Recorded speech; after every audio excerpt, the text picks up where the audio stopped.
At this time, we have ceremonial manners and presentation, and it is my honor to call. I'm going to take a little things out of order, and actually, it's under oral communication. And as you know, Cupertino is very famous for Apple Computer, and we're very honored to have Mr. Steve Jobs to come here tonight to give a special presentation. Mr. Jobs.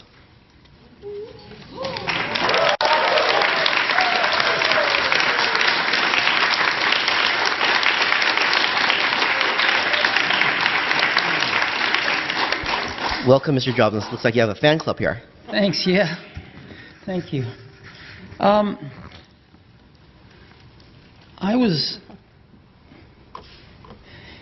Apple's growing like a weed. And as you know, we've always been in Cupertino. Started in a little office park and eventually got the buildings we are in now at the corner of De Anza and 280. But and those buildings hold maybe 2,600 people, 2,800 people. But we've got almost 12,000 people in the area. So we're renting buildings, not very good buildings either, at an ever greater radius from our campus. And we're putting people in those. And it's clear that we need to build a new campus. So we're just out of space. And that doesn't mean we don't need the one we've got. We do need it. But we need another one to augment it. And so we've got a plan that lets us stay in Cupertino. And we went out and we bought some land. And this land is kind of special to me. When I was 13, I think, I called up Hewlett & Packard were my idols. And I called up Bill Hewlett because he lived in Palo Alto and there were no unlisted numbers in the phone book, which gives you a clue to my age.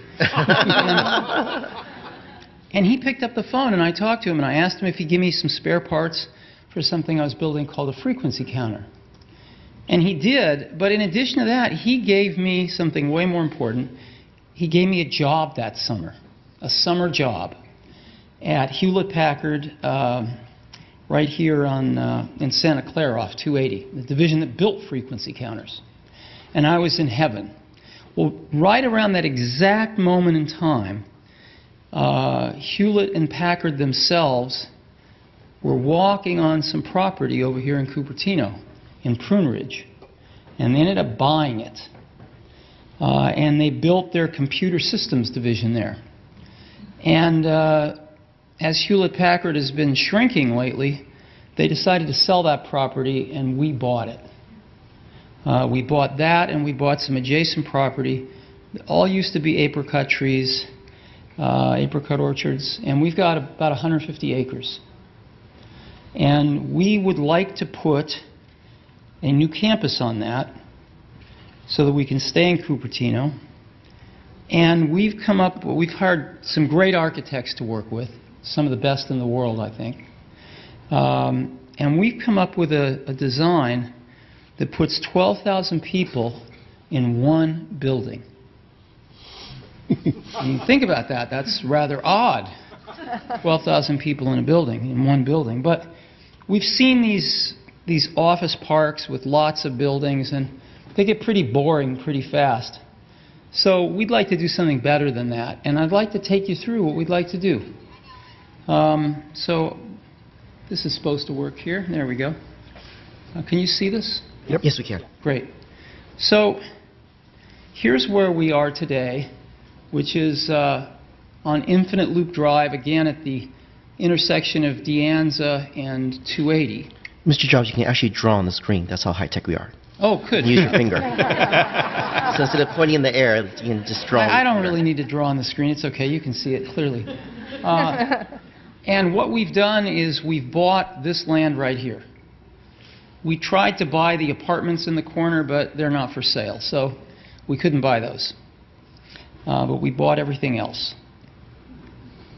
And the campus we'd like to build there is one building that holds 12,000 people. And it's a pretty amazing building. Let me show it to you. It's a little like a spaceship landed. But there it is. And it's got this gorgeous courtyard in the middle, but a lot more. So let's take a closer look at it. It's got curve. It's a circle, and so it's curved all the way around. As you know, if you build things, this is not the cheapest way to build something. There's not a straight piece of glass on this building. It's all curved, and we've used our experience in making retail buildings all over the world now. We know how to make the biggest pieces of glass in the world for architectural use. And we want to make the glass specifically for this building here. We can make it curved like this all the way around the building. And you can see what it will look like. It's pretty cool. Again, today, about 20% of the space is landscaping. Most of it is a big asphalt parking lot. Several big asphalt parking lots. So 20% of it is landscape. We want to completely change this, and we want to make 80% of it landscape. And the way we're going to do this is we're going to put most of the parking underground, so that we can have 80% be landscape. And you can see what we have in mind. I mean, there's nothing like this on the property now. It's pretty bad. Today there are 3,700 trees on the property. We'd like to just almost double that. We've hired one of the senior arborists from Stanford, actually, who's very good with indigenous trees around this area. So we'd like to plant a lot of trees, including some apricot orchards. And again, you can see what it might be like. And this is some of the infrastructure. The main building, we have parking underneath the main building, and that's not enough, unfortunately, and we have a parking structure here as well.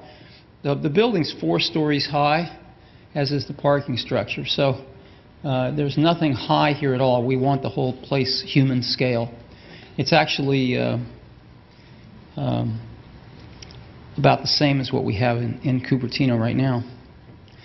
And an energy center, we deal with people sitting at computers all day writing software. And if the power goes out on the grid, we get to send everybody home.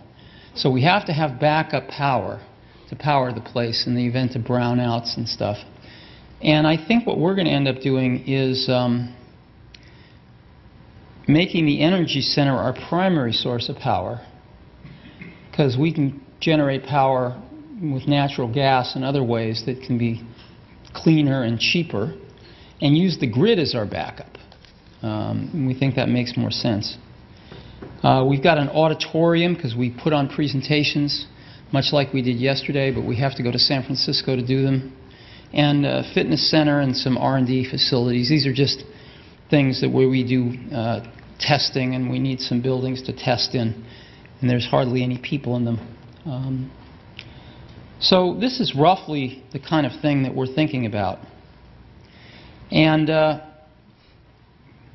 we're thinking about 12,000 people. I put 13 on the slide just because we may get a little luckier than 12,000. So we're up roughly 40% in people versus what the site has been used for already. And